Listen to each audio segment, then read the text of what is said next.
Welcome to Jaja academy Lahore. आज के lecture में हम डिस्कस करेंगे आईसीएस पार्ट 1 के चैप्टर नंबर 5 कंप्यूटर आर्किटेक्चर के शॉर्ट क्वेश्चंस को।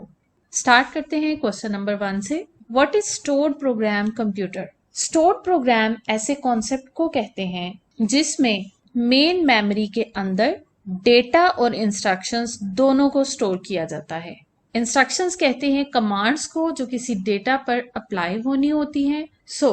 उन कमांड्स यानी उन इंस्ट्रक्शंस को और जिस डेटा पर उन इंस्ट्रक्शंस को अप्लाई किया जाना है, दोनों को एक साथ एक जगह पर मेन मेमोरी में रखा जाता है। इस कॉन्सेप्ट को कहते हैं स्टोर्ड प्रोग्राम। इस कॉन्सेप्ट को 1951 में वॉन न्यूमैन ने दिया था, इसलिए इसे वॉन न्यूमैन कंप्यूटर मॉडल भी कहते हैं। यानी ऐसे कंप्यूटर्स जिसमें स्टोर्ड प्रोग्राम के कॉन्सेप्ट को अप्लाई किया जाता है, ऐसे कंप्यूटर्स को कहते हैं स्टोर्ड प्रोग्राम कंप्यूटर्स या फिर von Neumann computer model. What is computer architecture? Architecture कहते हैं एक मॉडल को या एक वे को, तरीके को, जिसमें different components of computer system को एक दूसरे के साथ कनेक्ट किया जाता है। ऐसे स्ट्रक्चर को कहते हैं computer architecture. List some important components of computer architecture. Which components are included in computer architecture? Different statements लिखी हैं जो मुख्तलिफ ईयर्स में पास्ट पेपर्स में आई हैं।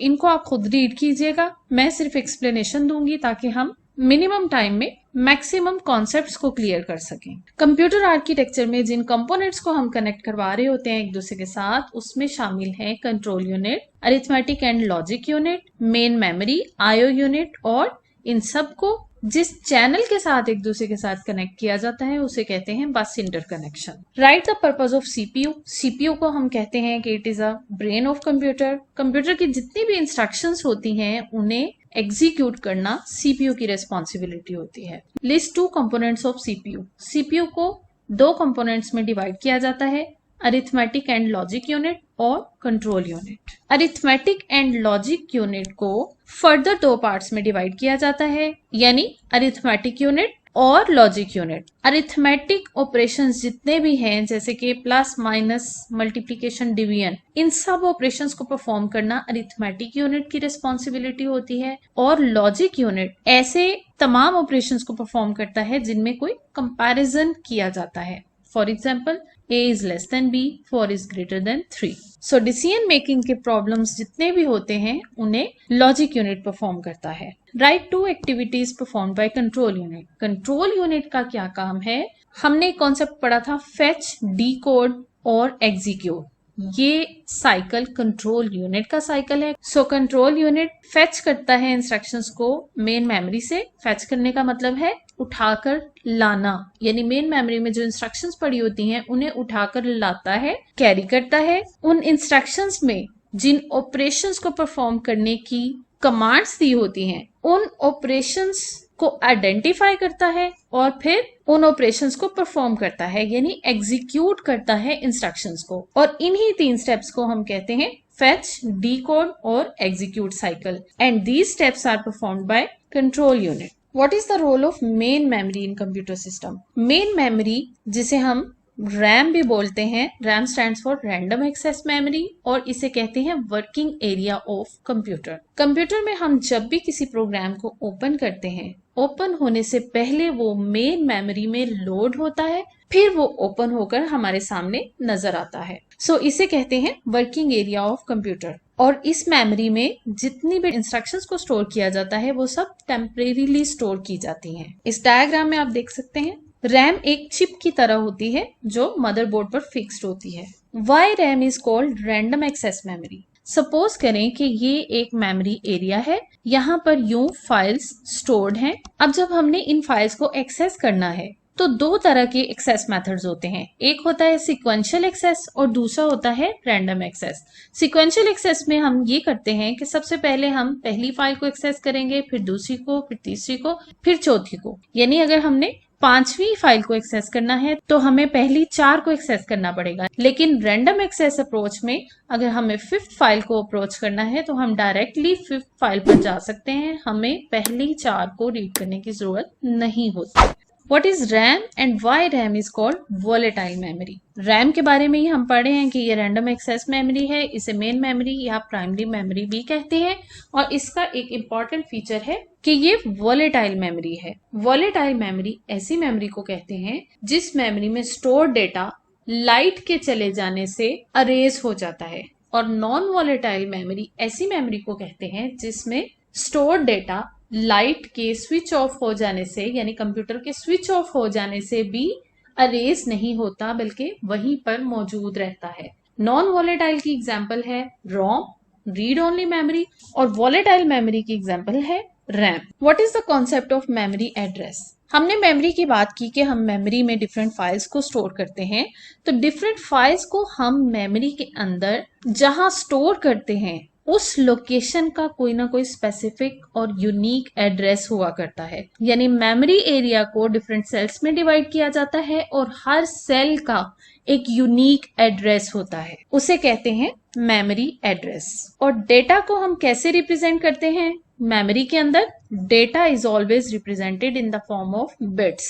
Bit is the smallest unit of memory, और एक बिट का मतलब है 0 या 1, यानी एक बिट में या तो 0 स्टोर होगा या फिर 1 स्टोर होगा। What is D RAM and why does D RAM use more power. RAM की दो टाइप्स हैं, एक है डी रैम यानी डायनेमिक रैम जिसे बोलते हैं, और दूसरी है स्टैटिक रैम। डायनेमिक रैम या dynamic random access memory is the most commonly used type of RAM.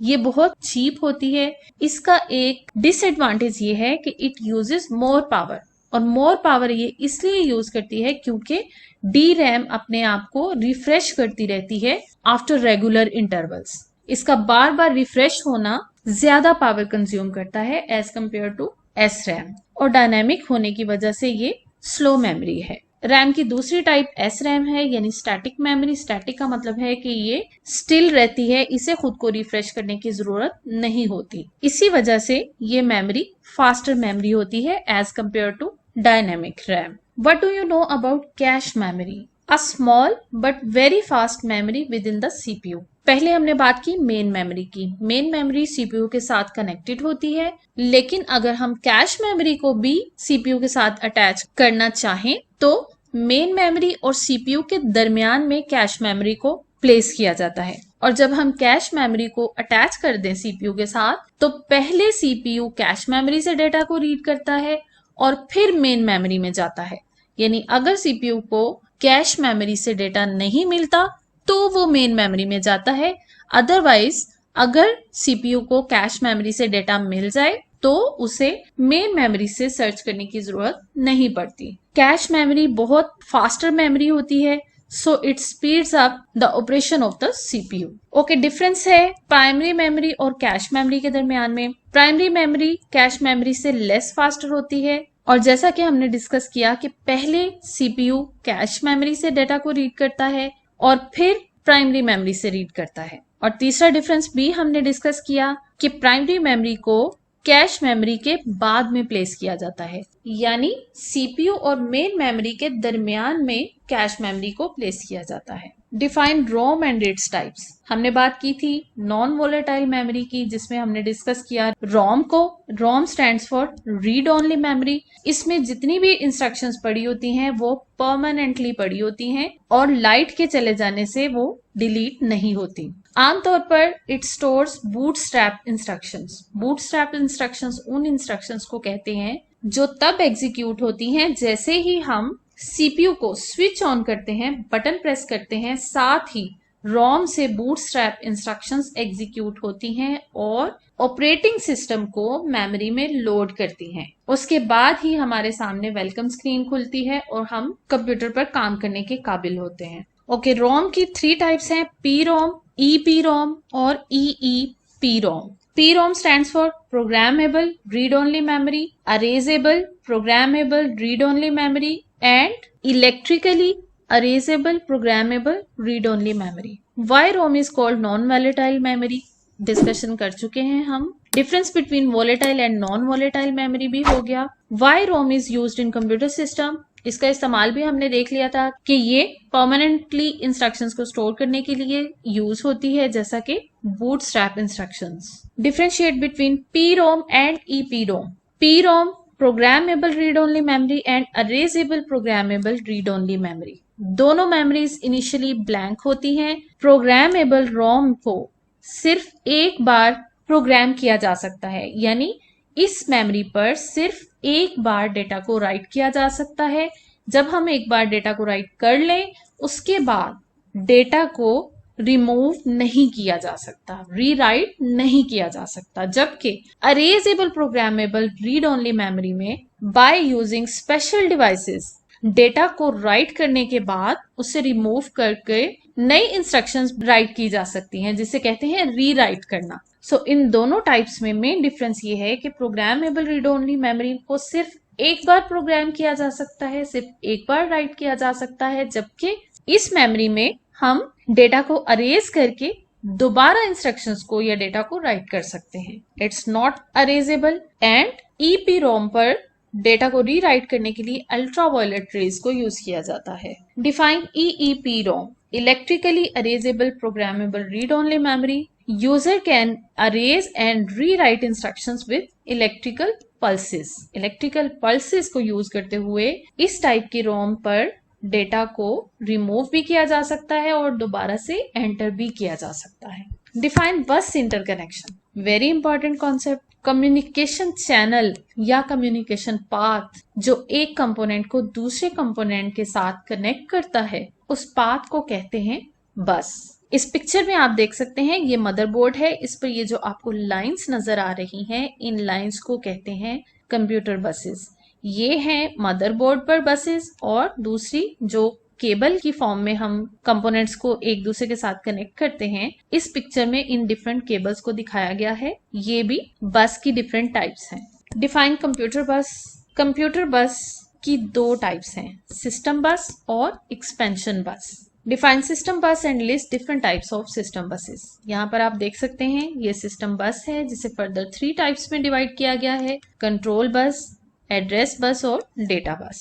अब देखते हैं कंट्रोल बस का क्या काम है। कंट्रोल बस कंट्रोल्स और supervises the activities of data bus and address bus, और इट सेंड्स कमांड्स और control signals to different components, जैसा कि मेमोरी से डेटा को रीड करना, मेमोरी पर डेटा को राइट करना, इनपुट आउटपुट डिवाइसेस से डेटा को रीड करना या उन पर राइट करना वगैरह। इन सारी एक्टिविटीज के लिए जो कंट्रोल सिग्नल्स जनरेट होते हैं वो कंट्रोल बस जनरेट करती है। Differentiate between address bus and control bus. Address bus, थोड़ी देर पहले हमने बात की थी कि मेमोरी में जो सेल्स होते हैं, जिन सेल्स पर डेटा को स्टोर किया जाता है, उन सेल्स का एक यूनिक एड्रेस होता है। हर सेल का डिफरेंट एड्रेस होता है।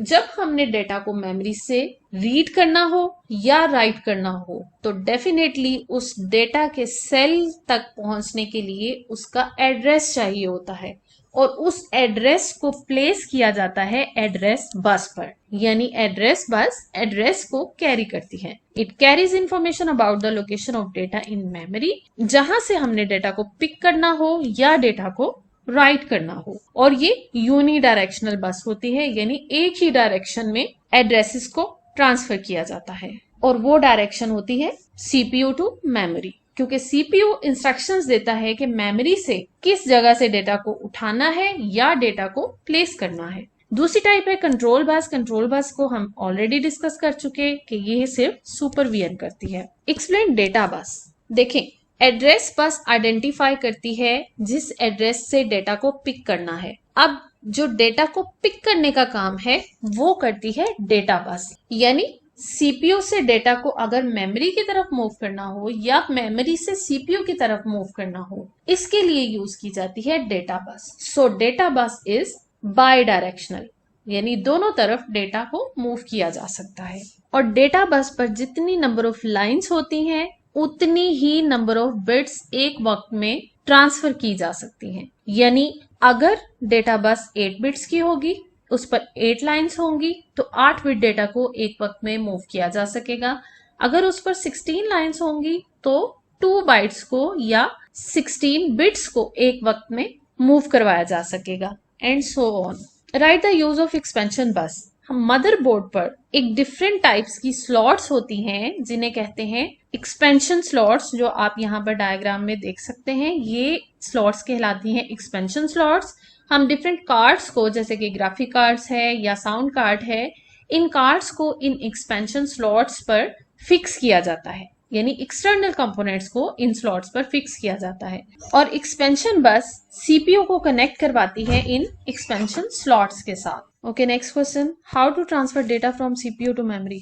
Control unit being a part of CPU एक रिक्वेस्ट प्लेस करता है। उस रिक्वेस्ट के अगेंस्ट मेमोरी में जिस प्लेस पर डेटा को स्टोर किया जाना हो, उस मेमोरी सेल का एड्रेस बस पर रखवा दिया जाता है। फिर सीपीयू का जो कंटेंट जिसको मेमोरी में प्लेस किया जाना है, उस कंटेंट को डेटा बस पर प्लेस किया जाता है और फिर डेटा बस उस डेटा को कैरी करके सीपीयू से मेमोरी की तरफ पर्टिकुलर सेल पर ले जाती है और डेटा को स्टोर करवा दिया जाता है। IO read and IO right command. IO means input output. Input output devices पर दो तरह के ऑपरेशंस परफॉर्म होते हैं, आईओ रीड और आईओ राइट। इनपुट डिवाइसेस जिस डेटा को एंटर करती हैं, उस डेटा को रीड किया जाना, इस ऑपरेशन को कहते हैं IO read. And IO write is used to write data to an output device. जब आउटपुट डिवाइस को यूज करते हुए डेटा को आउटपुट करवाया जाता है, उस प्रोसेस को, उस ऑपरेशन को कहते हैं IO write. Describe the role of input output unit. It works like an interface between CPU and IO devices. IO devices जो अटैच्ड होती हैं कंप्यूटर्स के साथ, उन डिवाइसेस को सीपीयू के साथ डायरेक्टली कनेक्ट नहीं करवाया जाता, बल्कि आईओ यूनिट के साथ उन सब डिवाइसेस को कनेक्ट करवाया जाता है और फिर आईओ यूनिट सीपीयू के साथ कम्युनिकेट करता है।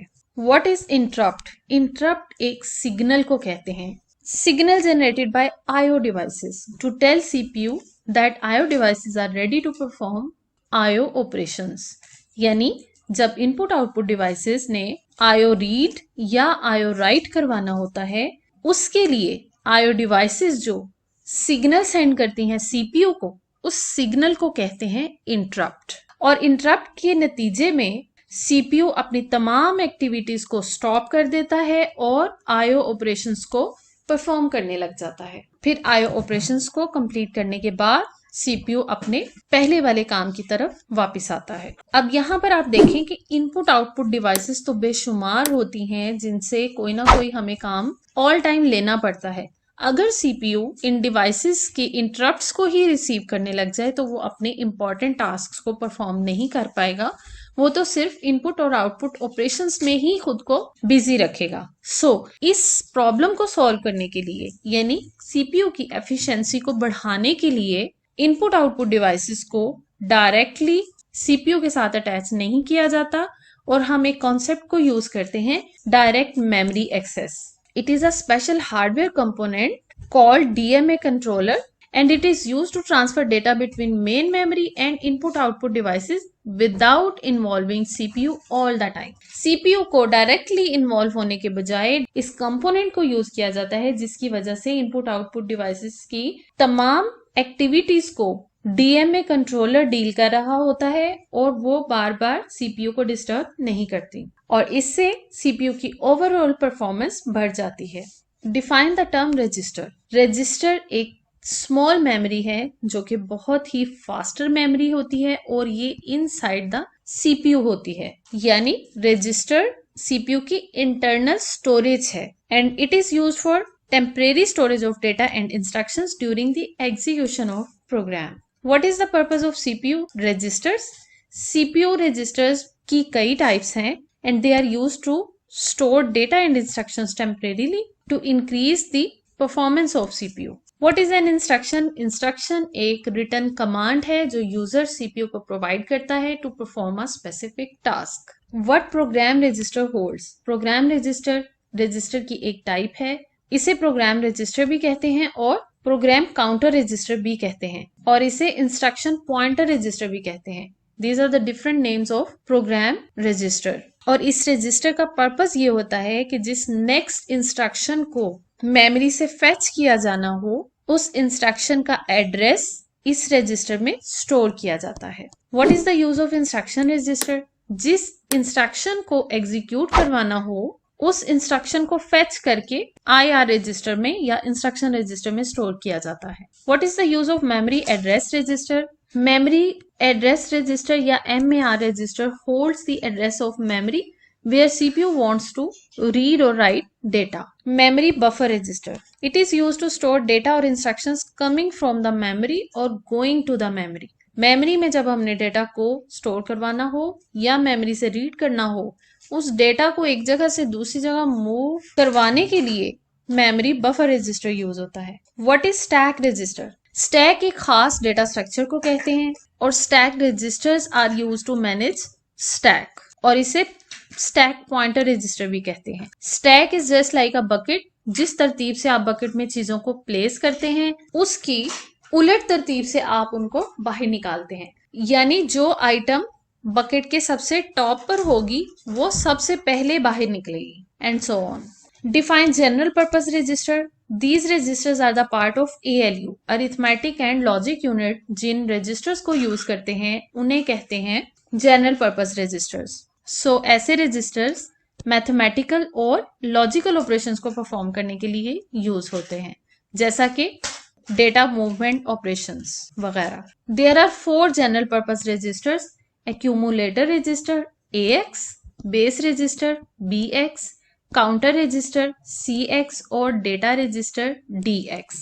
जनरल पर्पस रजिस्टर्स 16 बिट्स के होते हैं। 16 बिट्स को 2 पार्ट्स में डिवाइड किया जाता है, 8 बिट्स लेफ्ट साइड की और 8 बिट्स राइट साइड की। इनमें से लोअर बिट्स वाले पार्ट को L से रिप्रेजेंट किया जाता है और हायर बिट के पार्ट को H से रिप्रेजेंट किया जाता है।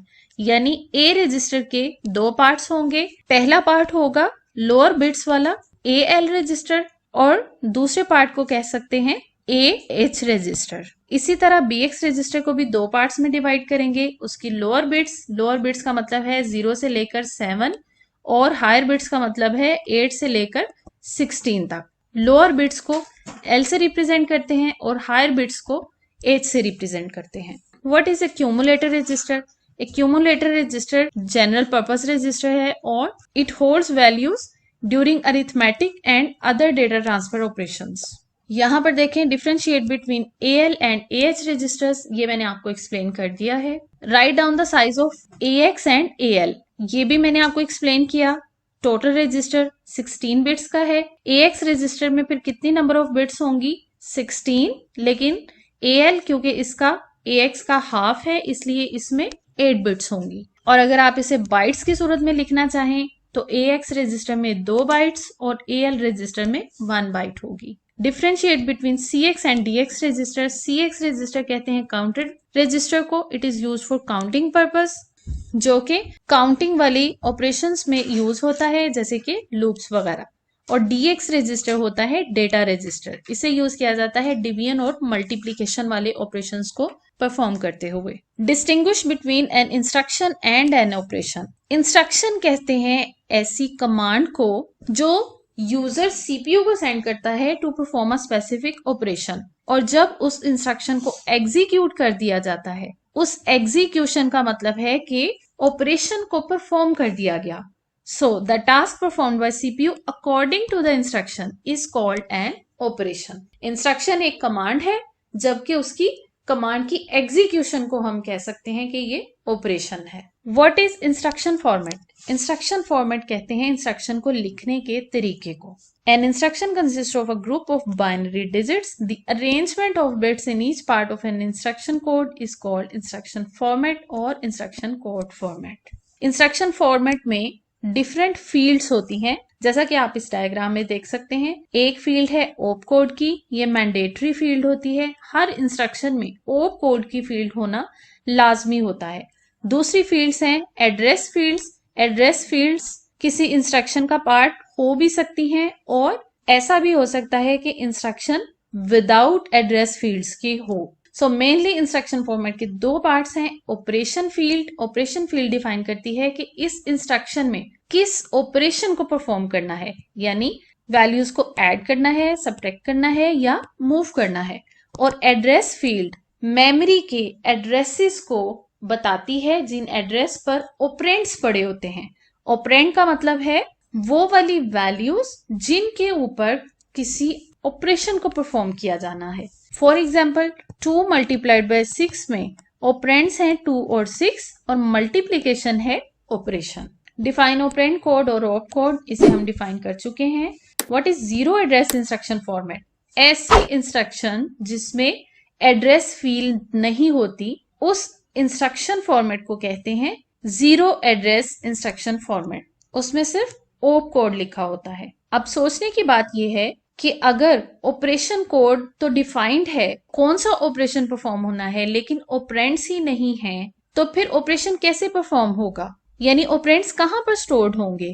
तो वो ऑपरेंड्स स्टैक में यूज होते हैं। स्टैक की हमने थोड़ी देर पहले भी बात की थी कि ये एक डेटा स्ट्रक्चर है, यानी जस्ट लाइक अ बकेट जो डेटा को स्टोर करती है। Next is one address instruction. ऐसी इंस्ट्रक्शन जिसमें एक एड्रेस लिखा जाता है ओप कोड के साथ, यानी एक फील्ड उसमें ओप कोड की होगी और दूसरी फील्ड एड्रेस की होगी। ऐसे फॉर्मेट को कहते हैं वन एड्रेस इंस्ट्रक्शन। और ऐसी इंस्ट्रक्शन जिसमें दो एड्रेसेस सिर्फ यूज हो रहे होंगे उसको कहेंगे टू एड्रेस इंस्ट्रक्शन। और जहां पर 3 एड्रेसेस यूज होंगे उस इंस्ट्रक्शन फॉर्मेट को कहेंगे 3 address instruction. Fetch, decode, execute cycle, इसे हम ऑलरेडी एक्सप्लेन कर चुके हैं। Fetch instruction, the process in which instructions are transferred from main memory to CPU is called fetch instruction. State the purpose of decode instructions. Instruction में लिखे हुए operation code के मुताबिक ऑपरेशन को परफॉर्म करना इज कॉल्ड डीकोड इंस्ट्रक्शन। और decoding के बाद इंस्ट्रक्शन को एग्जीक्यूट किया जाता है। ये वही बात है जो फेच, डीकोड और एग्जीक्यूट साइकिल में हुई थी। Define operating system. Operating system prepares a computer to be used by users. Operating system का काम है हार्डवेयर को कंट्रोल करना और उसे ऑर्गेनाइज करना और डिफरेंट एप्लीकेशन प्रोग्राम्स को रन करना। ऑपरेटिंग सिस्टम के इंपॉर्टेंट फंक्शंस में शामिल है मैनेजिंग हार्डवेयर रिसोर्सेज, मेमोरी को मैनेज करना, लोड और एग्जीक्यूट करना प्रोग्राम्स को, यूजर के लिए इंटरफेस प्रोवाइड करना और डेटा की सिक्योरिटी प्रोवाइड करना। Role of memory management. Memory management का मतलब है कि कब मेमोरी की एलोकेशन करनी है और कब मेमोरी को डी एलोकेट करना है। इन सारे ऑपरेशंस या इन सारी एक्टिविटीज को कहते हैं memory management. Describe computer program. Set of instructions को कहते हैं प्रोग्राम, और प्रोग्राम किसी ना किसी प्रोग्रामिंग लैंग्वेज में लिखा जाता है। Programming languages, there are different programming languages. Main categories हैं लो लेवल लैंग्वेजेस और high level languages. Low level और हाई लेवल लैंग्वेजेस में डिफरेंस ये है, लो लेवल लैंग्वेजेस हार्डवेयर के करीब तरीन होती हैं और हाई लेवल लैंग्वेजेस ह्यूमन के करीब तरीन होती हैं। जैसे इंग्लिश लैंग्वेज हमारी करीब तरीन है, इसलिए इसे हम कहते हैं कि ये एक हाई लेवल लैंग्वेज है। जबकि लो लेवल लैंग्वेज होगी लाइक 01 की लैंग्वेज, जिसे सिर्फ कंप्यूटर अंडरस्टैंड कर सकता है, ह्यूमन अंडरस्टैंड नहीं कर सकते। It is difficult to learn, it is easy to learn. यहाँ पर एग्जांपल्स हैं मशीन लैंग्वेज और असेंबली लैंग्वेज है। और हाई लेवल लैंग्वेजेस में सी, C++, जावा, बेसिक वगैरह। Name any 4 high level languages, इसे डिस्कस कर लिया हमने, C, C++, Java, BASIC, COBOL वगैरह। What is meant by language processor. एक लैंग्वेज को दूसरी लैंग्वेज में ट्रांसलेट करने के लिए जो सॉफ्टवेयर यूज होता है उसे कहते हैं लैंग्वेज प्रोसेसर या language translator. And there are 3 types of language translators. उसमें है कंपाइलर, इंटरप्रेटर और assembler. Why does machine language program executes faster. क्योंकि मशीन लैंग्वेज को ट्रांसलेटर या लैंग्वेज प्रोसेसर की जरूरत नहीं होती और ये क्लोज टू हार्डवेयर होता है, इसलिए it's execution is faster. Source code और ऑब्जेक्ट कोड में डिफरेंस।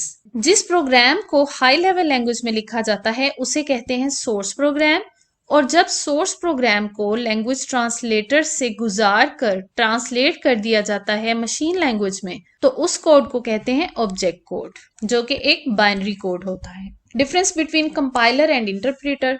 कंपाइलर भी लैंग्वेज ट्रांसलेटर है और इंटरप्रेटर भी। दोनों में फर्क ये है कि कंपाइलर हाई लेवल लैंग्वेज को एक ही स्टेप में लो लेवल लैंग्वेज में ट्रांसलेट कर देता है, जबकि इंटरप्रेटर सोर्स कोड की हर लाइन को अलग अलग से यानी लाइन बाय लाइन ट्रांसलेट करता है, लेकिन ऑब्जेक्ट कोड जनरेट नहीं करता। और अगर कोई एरर हो तो उसे रिपोर्ट कर देता है।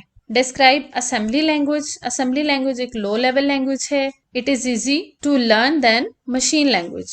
मशीन लैंग्वेज से आसान होती है क्योंकि इसमें इंग्लिश लाइक वर्ड्स यूज होते हैं और उन इंग्लिश लाइक वर्ड्स को कहते हैं निमोनिक्स। ये वाला क्वेश्चन अक्सर ऑब्जेक्टिव में आता है कि असेंबली लैंग्वेज के जो इंग्लिश लाइक वर्ड्स हैं उन्हें निमोनिक्स कहते हैं। What is assembler? Assembly language में लिखे हुए सोर्स कोड को या सोर्स प्रोग्राम को जो सॉफ्टवेयर ट्रांसलेट करता है ऑब्जेक्ट कोड में या मशीन कोड में, उस ट्रांसलेटर का नाम है assembler. Write the purpose of data transfer instructions. Why data transfer instructions are used? Program की एग्जीक्यूशन के दौरान एक कंपोनेंट से दूसरे कंपोनेंट पर डेटा को ट्रांसफर करने के लिए जो इंस्ट्रक्शंस यूज होती हैं उन्हें कहते हैं डेटा ट्रांसफर इंस्ट्रक्शंस। और इन इंस्ट्रक्शंस को सीपीयू जनरेट करता है। CPU provides different instructions to transfer the data. Why IO instructions are used? IO instructions input output instructions. जब भी इनपुट या आउटपुट करवाना हो डेटा को, उसके लिए इनपुट आउटपुट डिवाइसेस को इंस्ट्रक्शन सेंड की जाती हैं। इनपुट आउटपुट डिवाइसेस को कलेक्टिवली पेरिफेरल डिवाइसेस कहा जाता है। सो डेटा को इनपुट या आउटपुट करने के लिए जो इंस्ट्रक्शंस पेरिफेरल डिवाइसेस को सेंड की जाती हैं उन्हें कहते हैं IO instructions. CPU provides the operation of reading data from peripheral devices and writing data to peripheral devices. Programmer uses I/O operations by using different input and output commands. Thank you for watching. For more computer science lectures, subscribe to my channel.